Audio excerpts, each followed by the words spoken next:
Gawe kue ulang tahun pesenane wong, padahal sederhana tapi nek kurang fokus ya kayak gie hasilnya. Kanca-kanca ketemu maning karo konten nyong sing sederhana kayak gie. Nyong gawe kue ulang tahun coklat ukuran 16 cm.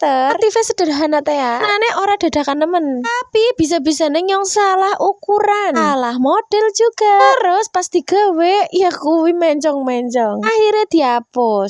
Pesenannya tanggane nyong tapi ora tangga berek ya, agak jauh atau agak adoh. Jaluknya sing simpel-simpel bae. Tapi kayaknya sing nang video gue salah guys. Sebenarnya jaluknya gue sing kotak guys, sing regane lebih dhuwur kadigie. Karena nyong kemutane ukuran 16 guys. Karena awal-awalnya gue lagi pas chatan gue nyong ngenai foto sing ukuran 16 cm. Ternyata uangnya gue ngomong sing jaluk rega semana. Tapi nyong gawene semene karena nyong ngenai contoh sing kiye yo guys yo. Nah giliran ana sing apen joko begitu arep bayar kan kue urung dadi yo guys yo. Nah pas bayar gue regane sendhuwur iki lah nyong kelalen ya Allah Gusti.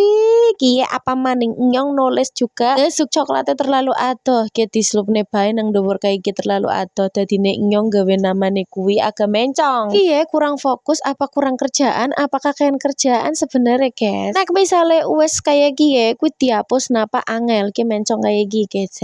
Dadine ya tawai coklat bae soalnya daripada kehapus kayak gie morat marit ora apik wae coklat ditempelne li diwai nama kayak kuwi guys. Dan aja polosan ki sebenarnya kuwi coklatnya kurang mengisor ya guys ya, tapi berhubung sing kita hapus kuwi rada mendowor ya wes lagi longgar-longgar nang isor. Ya dadine tak tambahi motif-motif kayak gitu terus tawai love kayak gini lagi wes dadi guys. Alhamdulillah pas dicat uangnya gelem. Paling seneng teh nek uangnya ku nerima apa anane. Hehe. Bok wes aja diulang maning kelalene kuwi. See you next video. Dadah kabeh.